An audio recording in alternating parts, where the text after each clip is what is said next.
السلام علیکم، میرا نام ہے شاہد ایوب۔ لرننگ ٹو لیو کے آج کے سیشن میں ہم جو چیز ڈسکس کر رہے ہیں یہ اسی کی کنٹینیوٹی ہے، قوموں کے عروج اور زوال کے اسباب۔ یہ اس میں بڑی چھوٹی چھوٹی چیزیں ہیں، دیکھنے میں تو یہ بہت معمولی ہیں، بٹ یہ قوموں کے مجموعی کریکٹر میں بہت زیادہ اثر انداز ہوتی ہیں۔ اس لیے میں اپنی سمجھ کے مطابق ان چھوٹی چھوٹی چیزوں کو ڈسکس کرتا ہوں تاکہ ان بچوں کی تربیت پہ ہم غور کر سکیں، ان کو اس طرح کی تربیت دی جا سکے کہ ایک اچھی قوم بن کے سامنے آئے۔ میں آپ کو ایک چھوٹی سی چائنا کی لوک کہانی سناتا ہوں، اس کا لب لباب ہم پہ اینڈ پہ بیان کریں گے۔ یہ اس کا عنوان ہے انوکھے مہمان۔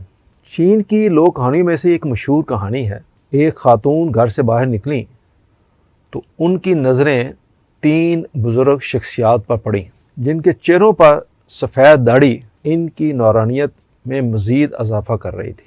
خاتون نے ان کو کہا کہ کھانے کا وقت ہو رہا ہے اور آپ مسافر معلوم ہوتے ہیں، میری خواہش یہ ہے کہ آپ اندر تشریف لے آئیں تاکہ میں آپ کو کھانا پیش کر سکوں۔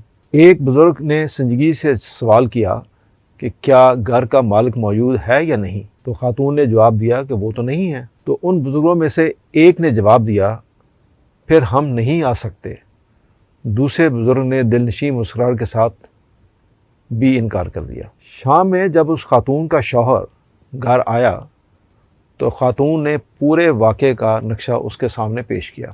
تو شوہر نے ان تینوں بزرگوں سے ملنے کی خواہش ظاہر کی۔ خاتون پھر باہر گئیں ان کے پاس اور ان سے کہا کہ میرے شوہر گھر آ گئے ہیں تو آپ اندر تشریف لائیے اور ہمارے ساتھ کھانا کھائیں، میرے شوہر بھی آپ سے ملاقات کرنا چاہتے ہیں۔ تیسرے بزرگ نے پہلی بار کچھ کہا، ہم کسی کے بھی گھر میں ایک ساتھ نہیں جاتے۔ خاتون نے پوچھا مگر کیوں؟ اور وہ خاتون سوچ میں پڑ گئی کہ ایسا کیوں ہے، میں نے تو کبھی ایسا زندگی میں نہیں سنا۔ اس کی پریشانی ختم کرنے کے لیے پہلے بزرگ نے اپنے ایک ساتھی کی طرف اشارہ کرتے ہوئے کہا، میرے اس دوست کا نام ہے دولت، اور اپنے دوسرے ساتھی کا تعارف کراتے ہوئے کہا، میرے اس دوست کا نام ہے کامیابی اور میرا نام ہے محبت۔ آپ پوچھ کے آئیں اپنے خاوند سے کہ ہم میں سے کس کو پہلے وہ کھانا کھلانا چاہتے ہیں۔ خاتون کچھ سمجھنے سے قاصر تھی اور وہ اندر چلی گئی۔ اس نے جا کے اپنے خاوند سے اور اپنی بیٹی سے مشورہ کیا۔ تو شوہر نے یہ بات سنتے ہی فوراً فیصلہ سنایا کہ اس میں سوچنے کی کیا بات ہے، جس کا نام دولت ہے اس کو فوراً کہیں گھر میں آئے، ہم ان کے ساتھ کھانا کھائیں گے سب سے پہلے۔ تو جو اس کی بیٹی تھی اس نے اس سے پوچھا کہ آپ کیا کہتی ہو؟ تو بیٹی نے کہا کہ میرا خیال ہے کامیابی کو کہیں کہ وہ ہمارے ساتھ پہلے کھانا کھائے۔ بیوی نے اپنے طور پر سمجھداری کا مظاہرہ کرتے ہوئے کہا، دولت سے تو بہتر یہ ہوگا کہ کامیابی کو اپنے گھر میں بلائے جیسا کہ بیٹی کہتی ہے۔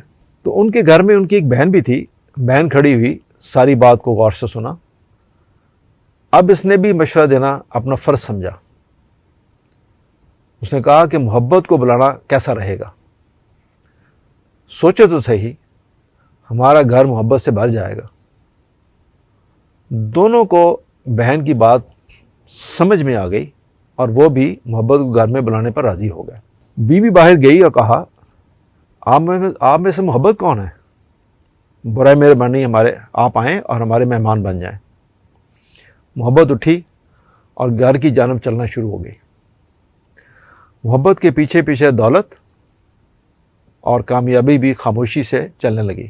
خاتون نے حیرت سے پوچھا، آپ دونوں کہاں آ رہے ہیں؟ میں نے تو محبت کو بلایا۔ ان دونوں نے جواب دیا، اگر تم دولت یا کامیابی میں سے کسی ایک کو بلاتی تو ہم میں سے کوئی ایک آ جاتا، باقی 2 باہر رہتے، لیکن تم نے محبت کو بلایا، لہٰذا ہم دونوں بھی اندر آئیں گے، کیونکہ جس گھر میں محبت آتی ہے دولت اور کامیابی خاموشی سے خود بخود آ جاتی ہے۔ جب ہم محبت کرتے ہیں، بہتری کی کوشش کرتے ہیں، اور جب بھی ہم پہلے سے بہتر ہونے کی کوشش کرتے ہیں، ہمارے ارد گرد ہر شے بہتر ہوتی چلی جاتی ہے۔ یہ مشہور سینگ ہے پولو کی۔ اللہ تعالیٰ نے فرمایا، میں ایک چھپے ہوئے خزانے کی مانند تھا، میں نے چاہا کہ مجھے پہچانا جائے، اسی لیے میں نے اس کائنات کو تخلیق کیا کہ انسان کو جو احساس کسی سے محبت کرنے اور کسی کی محبت حاصل کرنے میں ہوتا ہے، وہ احساس اس شخص کو حاصل ہو ہی نہیں سکتا جس نے کسی سے اور جس سے کسی نے محبت نہ کی ہو۔ انسان کو جو خوشی اپنے رشتہ داروں اور دوستوں کی بے تکلف اور کہکوں سے بھرپور محفل میں ملتی ہے، اس کا اندازہ وہ شخص کبھی لگا ہی نہیں سکتا جو ان رشتوں سے محروم ہو۔ انسان کی جو لذت کسی ضرورت مند کی مدد کر کے اسے کھانا کھلا کر حاصل ہوتی ہے، اس کا اندازہ ایک خود غرض شخص کر ہی نہیں سکتا۔ انسان کو جو سکون اور طمانت اپنے کسی کام یا تخلیق کے سر ہونے پر جانے سے ہوتی ہے، اس کے متعلق ان لذتوں سے محروم شخص کبھی سوچ بھی نہیں سکتا۔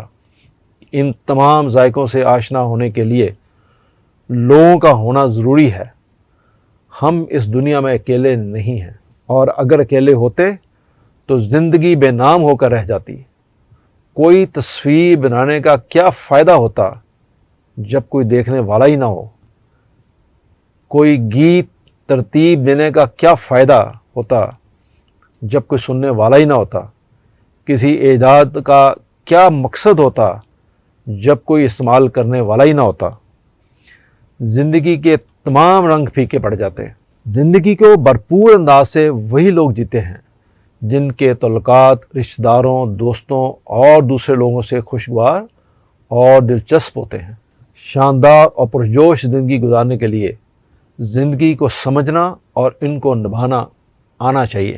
سائنسی تحقیقات سے بھی یہ بات ثابت ہو چکی ہے کہ جو لوگ مثبت باتوں پر زیادہ توجہ دیتے ہیں، ایسے رشتے ہمیشہ دوستی، محبت، اپنائیت، سکون اور قربانی کے جذبات سے مزین ہوتے ہیں۔ ان لوگوں کو بتانا نہیں پڑتا کہ وہ کتنے خوش ہیں۔ جس گھر میں محبت ہوتی ہے وہاں عزت، دولت، کامیابی اور خوشی رہنا پسند کرتے ہیں۔ اسی بات کو اقبال نے کیا کہا، من کی دولت ہاتھ آتی ہے تو پھر جاتی نہیں۔